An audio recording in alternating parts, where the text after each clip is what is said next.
কানাই, বলরাম, দেখো আমি তোমাদের জন্য কি নিয়ে এসেছি।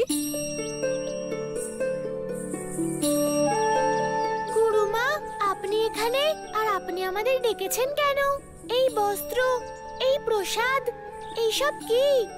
আজ কি কোনো বিশেষ পূজা আছে? মা বলেও ডাকছো, আবার জিজ্ঞেস করছো এটা কি? আজ সন্তান অষ্টমীর শুভ দিন। কিন্তু গুরুমা, আজকের দিনে তো মায়েরা তাদের পুত্রদের পূজা করে আর ভোগ নিবেদন করে।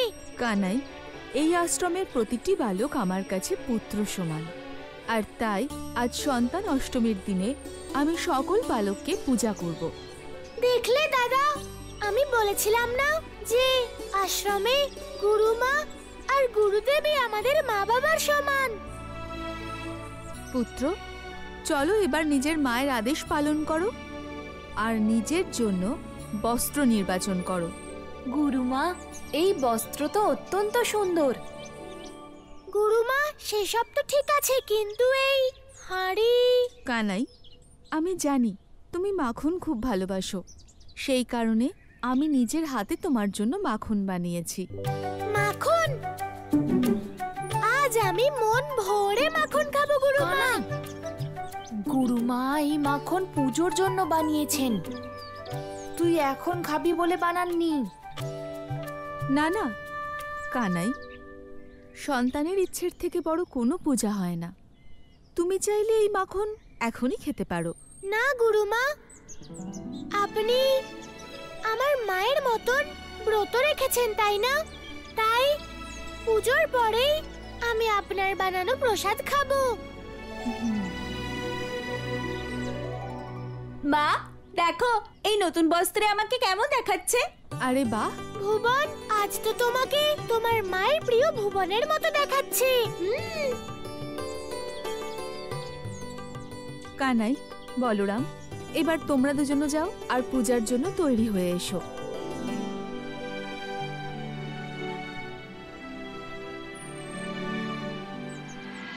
হে মা সন্তান লক্ষ্মী, আপনারই কৃপায় এই সংসারে সন্তানের জন্ম হয়। আপনার কাছে আমার অনুরোধ, এই ব্রজভূমিতে উপস্থিত সমস্ত গর্ভবতী নারীদের আপনি আশীর্বাদ করুন।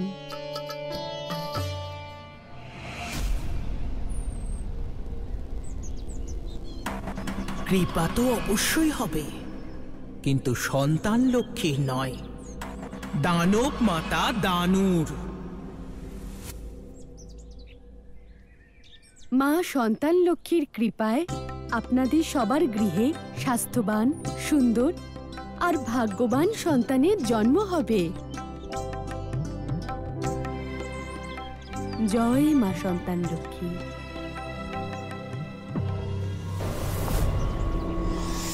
গোপিনীরা, মায়ের কৃপায় সন্তান অষ্টমীর দিনে তোমাদের সন্তান প্রাপ্তি হোক। কাকি, এখন এসব আমাদের হাতে আর কোথায়? এখন মা সন্তান লক্ষ্মী যা চাইবেন তাই হবে। মা, আমার উপর মা সন্তান লক্ষ্মীর বিশেষ কৃপা আছে। আমি সারা জীবন ওনাকে পুজো করেছি। নাও প্রসাদ খাও।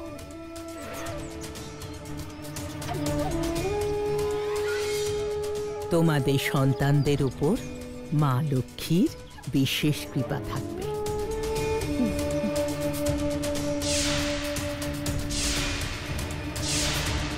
তোমরা সবাই সুস্থ সন্তানের জননী হও। এটা দানুর আশীর্বাদ নয়, তোমাদের সবাইকে দানুর অভিশাপ। সন্তান অষ্টমী তো আসবে, কিন্তু সন্তানেরা নয়। আরে ভগবান, এখানে মথুরা থেকে এত দূরে কি করতে এসেছি? আমি ক্লান্ত হয়ে গেছি। বলুন না। যখন আমি সন্তান লক্ষ্মীকে বধ করব, তখন আমি চাই না যে ওই কানাই আমার পথের বাধা হোক। কিন্তু এই স্থানে, এখানে কে থাকে ভগবান? ওই ছলনাকারী বিষ্ণুর শত্রু? না, বিষ্ণুর নয়, ওই পরম অবতার শ্রীকৃষ্ণের আর তার ষড়যন্ত্রকারী গুরু সন্দীপনীর শত্রু। আরে বা ভগবান, কানাইয়ের অন্য কোনো শত্রু আছে? আমি তো ভেবেছিলাম যে আপনি ছাড়া ওর আর কোনো শত্রুই নেই।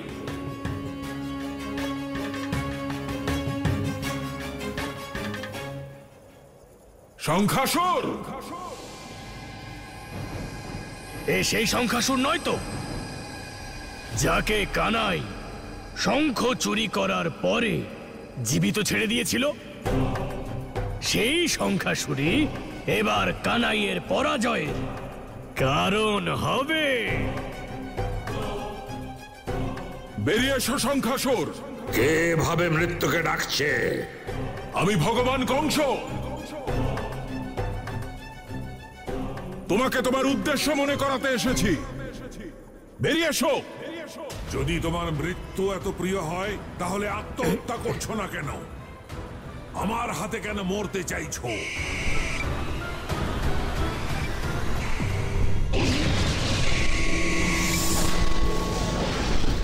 রক্ষা করুন ভগবান, রক্ষা করুন। দাঁড়াও শঙ্খাসুর। অসুররাজ কংস এখানে কেন এসেছেন? এখন সময় এসে গেছে তোমার অগ্নিকে যথাস্থানে প্রয়োগ করার। আপনি কার কথা বলছেন অসুররাজ? তার, যার জন্য তুমি এখানে লুকিয়ে বসে রয়েছ। তার, যে তোমার থেকে তোমার পাঞ্চজন্য শঙ্খ চুরি করেছিল। ভুলে গেছো ওই পরম অবতার শ্রীকৃষ্ণ আর তার গুরু সন্দীপনীকে?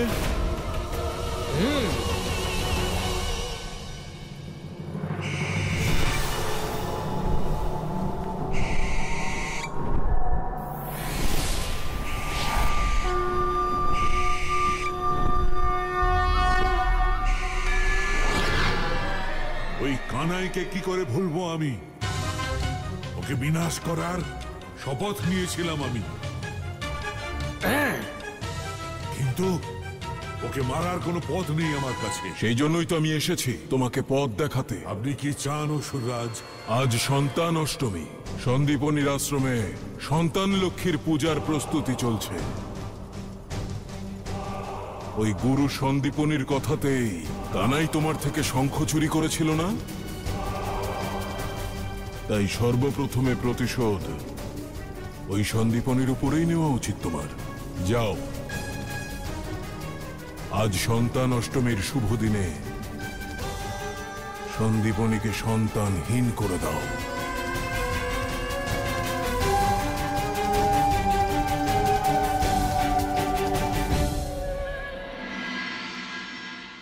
কানাই, বলরাম, তোমাদের দুজনকে আজ পুত্ররূপে স্বীকার করে আমার জীবন ধন্য হলো। ধন্য তো আমরা হয়েছি আপনার ভালোবাসা পেয়ে, আর আমরা খুবই ভাগ্যবান যে আমরা এই গুরুকুলেও আমাদের মা বাবাকে পেয়েছি। বলরাম আর কানাইয়ের পর এবার ভুবন আর বাকি বালকদের পূজা হবে, তাই তোমরাও এক এক করে এগিয়ে এসো। নন্দরানী, নন্দরানী! হ্যাঁ কাকি, কি হয়েছে? খুব ভালো খবর নন্দরানী। বৃন্দাবনের সকল গর্ভবতী মহিলাদের একই সঙ্গে প্রসব বেদনা শুরু হয়েছে। আমার তো দেখে মনে হচ্ছে যেন আজ সন্তান অষ্টমীর শুভ দিনে সবাই সন্তান লাভ করবে। কাকি, এর থেকে আনন্দের খবর আর কি হতে পারে? কারণ সন্তান অষ্টমীর দিন জন্ম নেওয়া প্রত্যেক সন্তান খুব সৌভাগ্যশালী হয়। আপনি যান আর দেবী কর্মাবাইকে ডেকে নিন, আর দাইমাকেও ডেকে নেবেন। হ্যাঁ,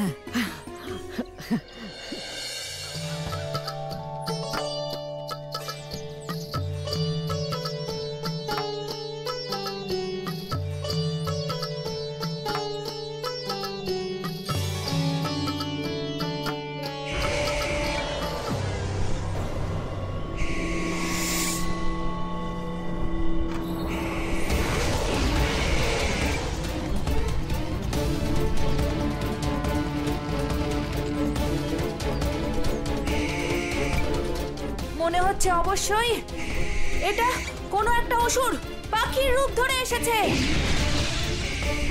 এই পাখি তো আমাদের সবাইকে বিনাশ করে দেবে। পালাও!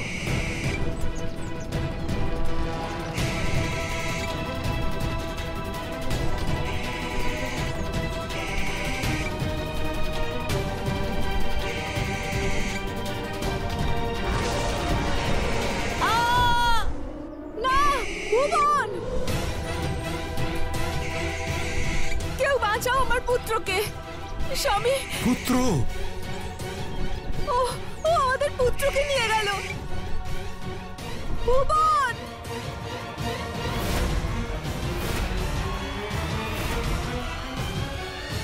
কিছু করুন আপনি, কিছু একটা করুন। ধৈর্য ধরুন দেবী, ধৈর্য ধরুন। এই সংকটের সমাধান ধৈর্যপূর্বকই করতে হবে। গুরুদেব, আমার তো মনে হচ্ছে যে ওই পাখি কেবল ভুবনকেই নিতে এসেছিল। না কানাই, ও কোনো পাখি নয়, ও হলো শঙ্খাসুর।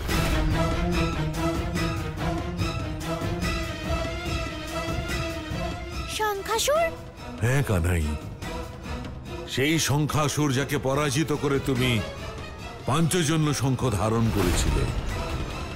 গুরুদেব, শঙ্খাসুরের শক্তি তো কেবল শঙ্খলোক পর্যন্ত সীমিত ছিল, তাই না?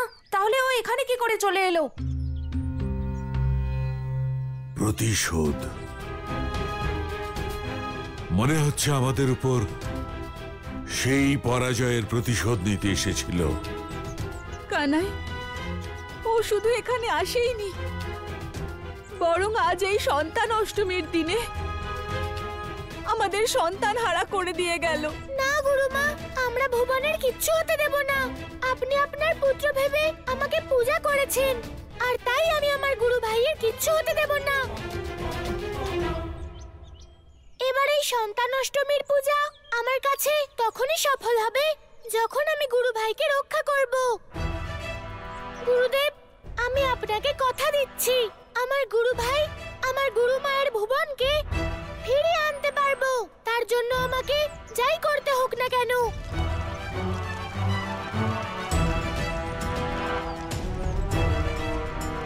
প্রণাম গুরুদেব।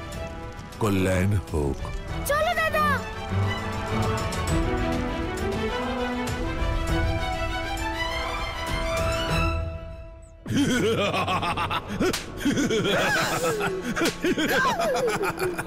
তুমি তো অনেকদিন পরে একটা শুভ সংবাদ নিয়ে এসেছো ভদ্রাক্ষ। আরে তাহলে মারলেন কেন? আরে একদিকে তো শঙ্খাসুর সন্দীপনীর পুত্রকে তুলে নিয়ে গেছে, আর অন্যদিকে বৃন্দাবনের স্ত্রীরা প্রসব বেদনায় কষ্ট পাচ্ছে। এর অর্থ জানো? এর অর্থ হলো যে নিজের ভক্তদের রক্ষা করার জন্য, সন্তানদের জন্ম দেওয়ার জন্য ওই সন্তান লক্ষ্মীকে ধরিত্রীতে অবতীর্ণ হতেই হবে, আর তাকে রক্ষা করার জন্য পরম অবতার শ্রীকৃষ্ণ সেখানে থাকবে না। তার মানে হলো যে সন্তান লক্ষ্মীর ভবলীলা সাঙ্গ হওয়ার থেকে কেউ আটকাতে পারবে না।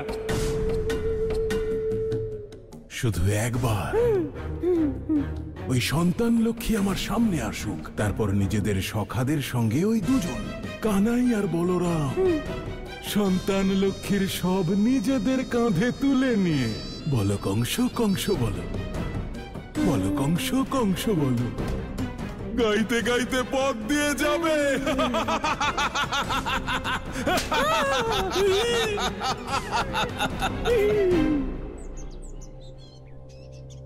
নন্দরানী, সময় চলে যাচ্ছে, এখনো তো কোনো শুভ সংবাদ পেলাম না। বুঝতে পারছি না কি হবে। ধৈর্য ধরুন কাকি, যা হবে ভালোই হবে। হ্যাঁ, কাকি, আমি গুরুদেব, কর্মাবাই আর দাইমাকে নিয়ে এসেছি। খুব ভালো করেছো মা। কাকি, আপনি তাড়াতাড়ি ভিতরে যান, আপনাকে খুব প্রয়োজন ওখানে। কানাই, ওই শঙ্খাসুর তো জলের মধ্যে থাকে, তাহলে ওকে আমরা এই বনে কেন খুঁজছি? দাদাও জলে তখন থাকতো যখন ওর কাছে পাঞ্চজন্য শঙ্খ ছিল। এখনো কোনো জলে নয়, বরং কোনো নির্জন স্থানে লুকিয়ে আছে। কিন্তু কানাই, এই বন তো কত বড়, আর না জানি এরকম আর কতগুলো বন আছে। আমরা কোথায় কোথায় খুঁজবো শঙ্খাসুরকে কানাই? দাদা চিন্তা করো না, কারণ যা মানুষের চোখ দেখতে পায় না তা প্রকৃতির চোখ দেখে নেয়। প্রকৃতির চোখ? কানাই, এটা তুই কি বলছিস? দাদা এই সম্পূর্ণ প্রকৃতি শঙ্খাসুরকে যেতে দেখেছে। এখন প্রকৃতি আমাদের পথ দেখাবে যে ওই শঙ্খাসুর কোন দিকে গেছে।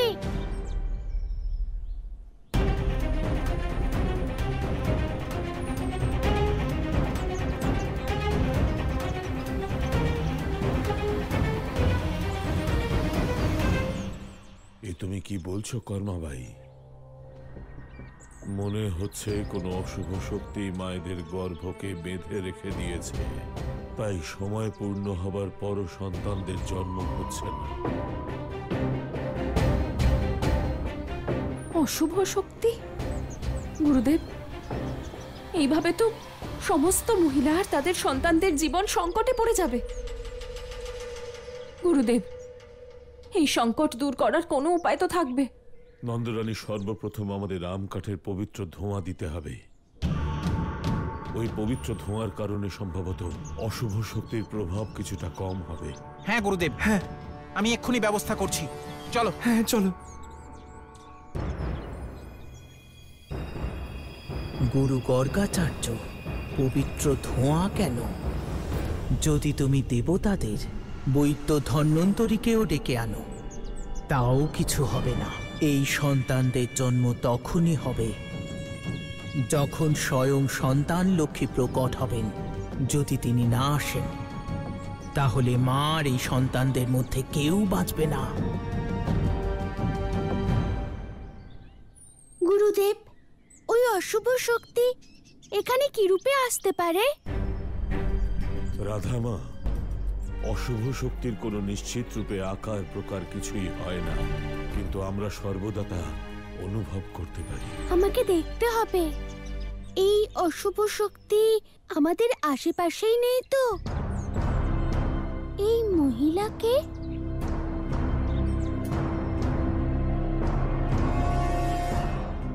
কাকি, তোমাকে এর আগে বৃন্দাবনে কখনো দেখিনি। কি করে দেখবে মা, আমি তো অন্য গ্রাম থেকে এসেছি। বৃন্দাবনে আসার কোনো বিশেষ কারণ? শুনেছি সন্তান অষ্টমীর দিনে এখানে অনেক সন্তান জন্ম নিতে চলেছে, আর সেই জন্যই আমি এখানে চলে এলাম। হ্যাঁ কাকি, হবার তো কথা ছিল, কিন্তু কোনো অশুভ শক্তির কারণে সংকট এসে পড়েছে।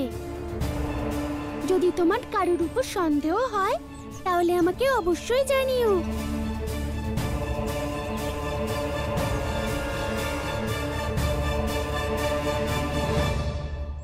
হে প্রকৃতি, হে বৃক্ষ, হে পথ, আপনারা শঙ্খাসুরকে এখান থেকে যেতে দেখেছেন? সে আমার গুরুপুত্র, আমার গুরু ভাইকে অপহরণ করেছে।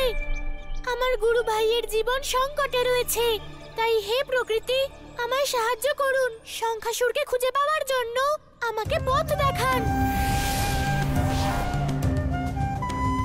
কানাই, তুই এমন কি বললি যে হঠাৎ করে হাওয়া উত্তর দিকে বইতে শুরু করলো? দাদা, প্রকৃতি আমাদের সাহায্য করছে।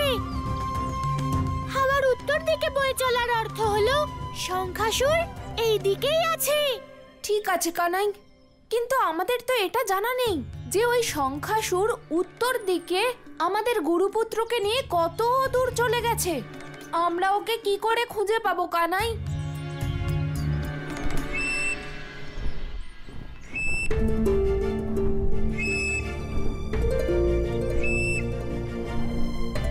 দাদা, তোমার প্রশ্নের উত্তর হলো গরুর রাজ। চলো দাদা, চল কানাই।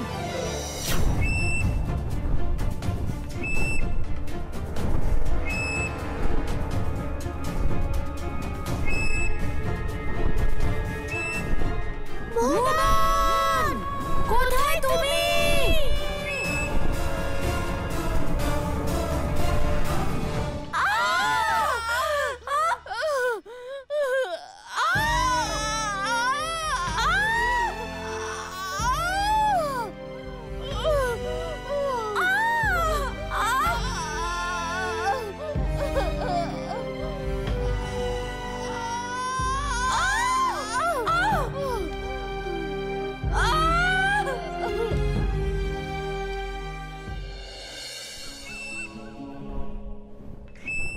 কানাই, গরুর রাজের হঠাৎ করে কি হয়েছে? উনি একই জায়গায় এভাবে ঘুরে যাচ্ছেন কেন? দাদা, আমার মনে হয় এটা সেই জায়গা যেখানে শঙ্খাসুর লুকিয়ে আছে। কানাই, তাহলে আমাদের নিচে গিয়ে অবশ্যই দেখা উচিত। হ্যাঁ দাদা। হে গরুর রাজ, আমাদের নিচে নামান।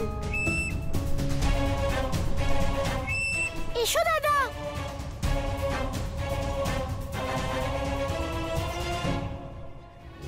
ভুবন! ভুবন! ভুবন! কানাই, ওই দেখ, একটা গুহা দেখতে পাচ্ছি। আমাদের গুহার ভিতর ঢুকে শঙ্খাসুরকে খোঁজা উচিত। ঠিক আছে কানাই, চল।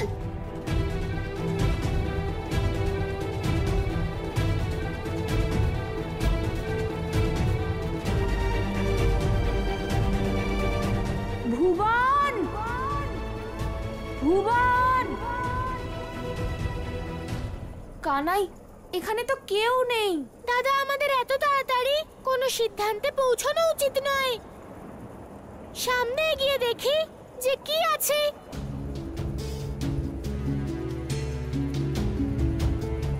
শঙ্খাসুর! শঙ্খাসুর! কোথায় তুমি, শঙ্খাসুর? বাইরে এসো। ভুবন!